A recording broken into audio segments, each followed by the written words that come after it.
So let's start off from the top. When I worked with Afeni, whatever, however y'all want to say her name, I called her Afeni. You call her Stephanie? I call her Afeni. I did my deliveries today by myself because I don't want this idiot beside me. He called my phone nagging at me. He keeps nagging at me and I can't take it. I don't know why you didn't get me. I was in the house. I'm tired of his voice. I'm tired of his face. He's annoying me. I have to get away from him. That's why we're getting evicted. I have to get away from him because how he makes me feel, it isn't a good feeling. I know what I'm capable of and I don't want to hurt anyone. I swear to God. I swear on my life. I don't want to hurt anyone. But that's what he's making me feel like. Being around him. I have to get away from him. That's why we're getting evicted. That's why these squirrels came up in his walls. I have to get away from him. Because I don't want to hurt him. Because I will. I don't want to hurt anybody. I got to get away from it. And I swear, if he touch me again, I'm going to have to use force. I already pushed him before. I already pushed him off of me. He think it's funny, but it isn't. He think it's cute, but it isn't. And yesterday, he showed his true colors. And I told him straight up, you're a pervert. And he started crying. And I started calling on angels saying, yo, angels, give me the strength, give me the patience.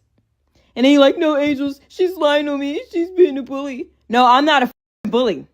I can see right through him. He disgusts me. He disgusts me. Universe gonna have to do something about this.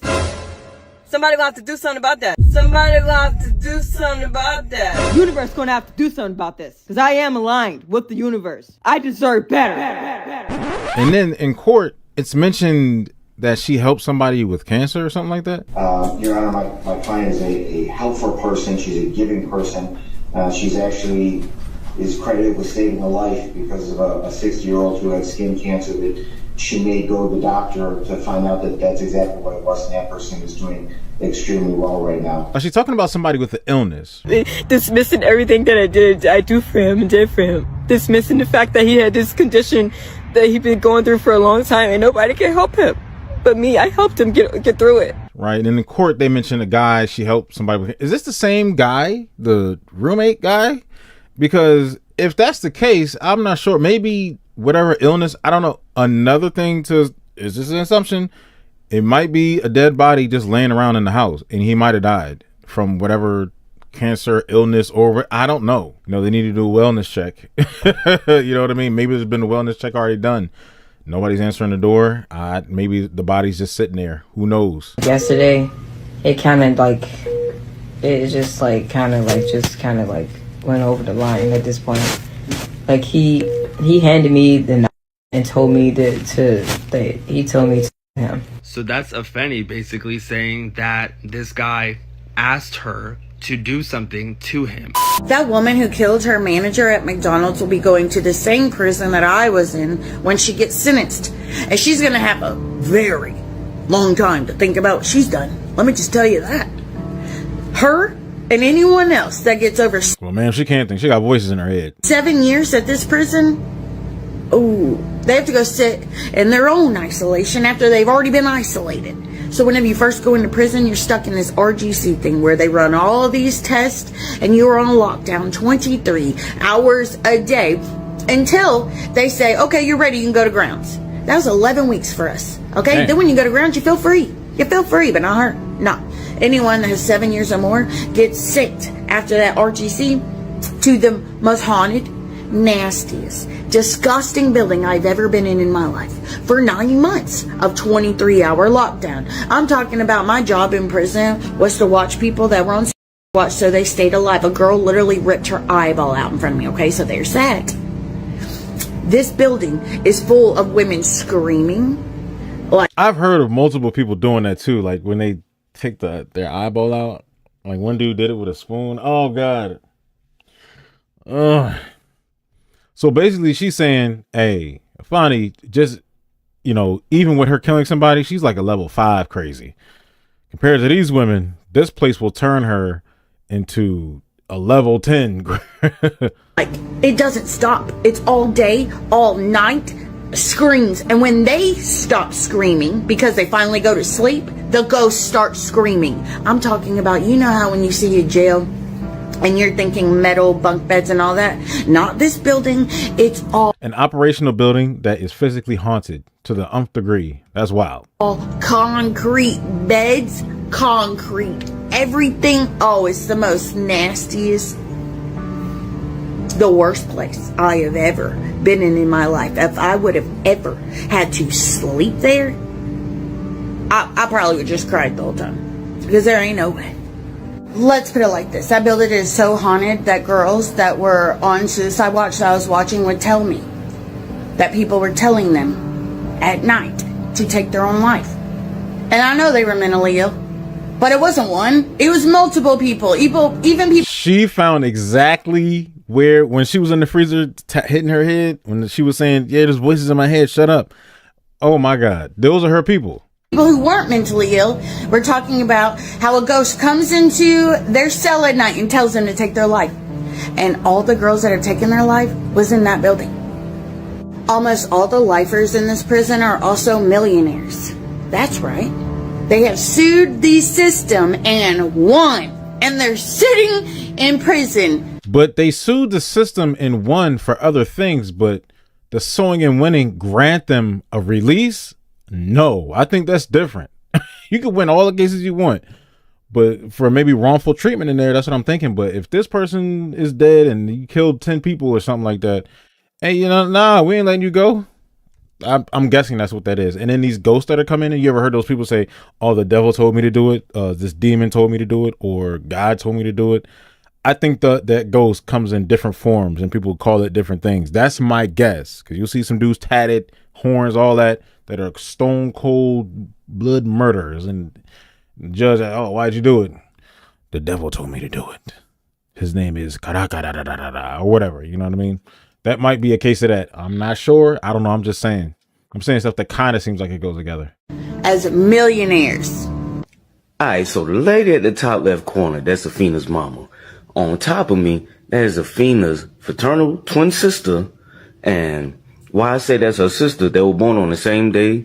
She was born in August of 98. Afena was born in August of 98. They both 26. Their mom, Chrisella, she's 53 or whatever. Dad was Timothy. And this was the petition that he had did to change all their last names from McCoy to Muhammad, because he had, you know, he's with the Nation of Islam now. Timothy stays in Atlanta. So,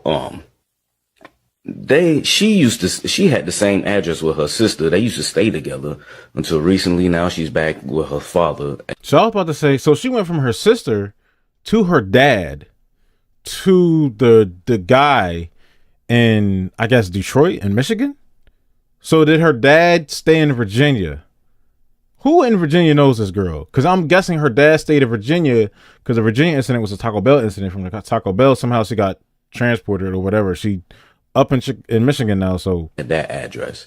And yo, this shit is, now I see why she went crazy.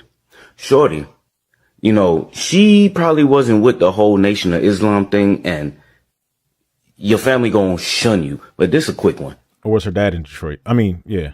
Listen, like I was saying, her whole family turned into the Nation of Islam, and you know, they don't like people with the opposite color skin at all. They don't believe and none of that going to heaven. They believe once you die, you die. Yeah, so I know a lot about that. I'm not in it, but you can read. Everybody can read, right?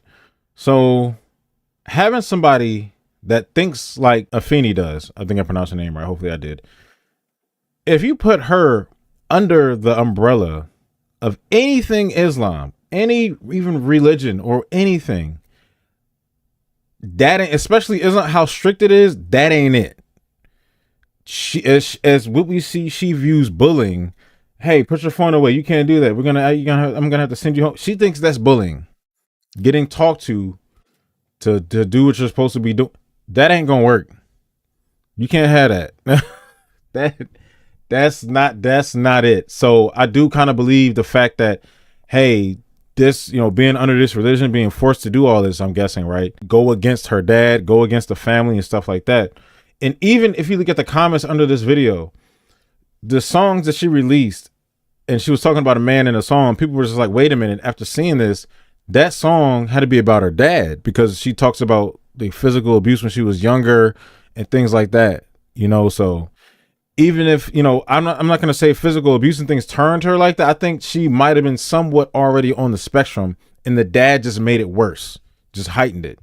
And that's it. And if you go against them, you're in the family, you're shunned. And I believe that's what made that little girl really start going crazy. It's like, at a young age, your family just change your name. Mind you, why I say she a twin, her sister, this one right there, her name is Afeni Muhammad McCoy.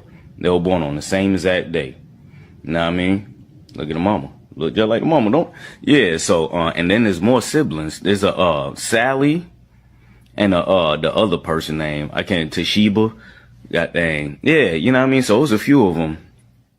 And I believe they were the youngest one. No, it was one born in 2000. The youngest one was Sally, I think. But, oh well. This post ain't here justifying her actions at all. Really, I'm just bringing, like, people want to know who her family is. So, you know what I mean?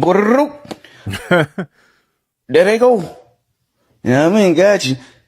Timothy ain't got no picture up out there. A couple of them, they know how to get themselves up out of that social. You see, when you in that little cult type of stuff, it's like, because Nation of Islam is totally different from actual Islam and people who practice, you know, Islam, Muslims. You know what I mean? Real Muslims. You know what I mean? But yeah, they give my Muslim people bad name now. Y'all gonna stop that. Now, this is where things get a little bit confusing. Right there is Timothy Lee Johnson. That's who changed his name to motherfucking Timothy Muhammad. So it's like he wasn't even a McCoy. And he changed all the kids' name and your wife's name before you changed yours. He finally changed his name in like 2013. So, boom. And then, you know what I mean, wifey and whatnot, she tried to divorce him in 2016. Okay. Guess it didn't go through, you know what I mean? Shorty wasn't showing up or whatever. And then, boom, did it again in 17. It happened. And she finally got her damn divorce from the dude. It's like, some people be extremists when they start doing all this little extra religious stuff, and you want. It's not. Some religions are so cold turkey. They're so different. To adjust is crazy. Even let's say if I want to become a monk tomorrow, that's a big adjustment to what they do. Is complete opposite from everything. Like they only eat like once a day. They only eat food that's offered to them. If there's no food offered to them the whole day, you just don't eat the whole day. Like that. That's pretty much what that is. Follow certain codes, you know. Hey, do what y'all do. But, you know what I mean? When it comes to talking about hurting folk and stuff, that's probably why she had it in her. She got it from her daddy. The mom, dad split up. They divorced for whatever reasons. And she was living with her dad while the parents were divorced.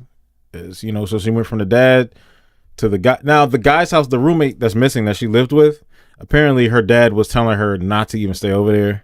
You know, you shouldn't do that. You shouldn't, whatever, her and her dad, however they were communicating with each other. So yeah, it gets interesting. People want to know, this is surface level. Okay. She has other siblings out there that are probably older or maybe younger. I don't know. They're probably seeing this like, damn, my sister's out there wilding out. She's famous for some wild shit, making fun of her music and all that. Interesting. They probably don't know how to feel like, damn. Or they might feel, I'm going to say some dark truth. They might be like, damn, she was always crazy. I ain't surprised at that. But what we really want to see is the other employees and people that actually knew her that are that have been in situations. Like I want to hear about the guy with the shackles in the car. She, you know, did some Batman solid Snake Metal Gear Solid stuff and tried to stab him in the car, threaten him or whatever. There's other videos getting posted or reposted, old videos that other people had of her out, like working at different places she worked at or whatever, like the chicken spot. Like, oh, I know her. Oh, now I can post a video and it's her and it's going to go viral. If I have an old video of her, I post it now, it'll go viral. Oh, that's such and such. You know how that works, right? Like her music video. Respect me for who I am. Respect. Who was filming that? Can the person come out that was filming this video? Please come out. Who are you and how do you know this girl? Or was it the old guy that she lived with filming that shit? So I'm just saying this real quick. If her dad is the culprit to all this jumping off, you know, as mental as she already was, you know, I'm not sure if the dad seen this coming or if the dad saw any developmental issues or anything, he just threw the whole family in the Nation of Islam. I don't know what the dad's thinking is, or I don't even know how she departed from the dad, whether she ran away from home or whatever. I don't know. But if she's making a song allegedly about her dad and she's flipping on everybody in a split second about bullying, all this stuff, and her dad talking about abuse, and fam, her dad might have been next on that list. Like, I think her dad's still being alive. Like, he's probably at home sweating right now. Like, woof, she might pop up at my door one day and just hide under my car. You know what I mean? I mean, it's not funny, but you get what I'm talking about. Like, her dad, she was probably going to eventually kill her dad. Maybe. I don't know. So, yeah. And then as far as the neighbor or the guy she was living with, he might have ran and like hit. Maybe he's hiding. That's why he's missing. Because, you know, the police would have to come to his house and question him. Oh, sorry, you were the last person. They might find some stuff in his house that he don't want them to find. I don't know. So a few things are still a mystery as of now. We'll see what happens.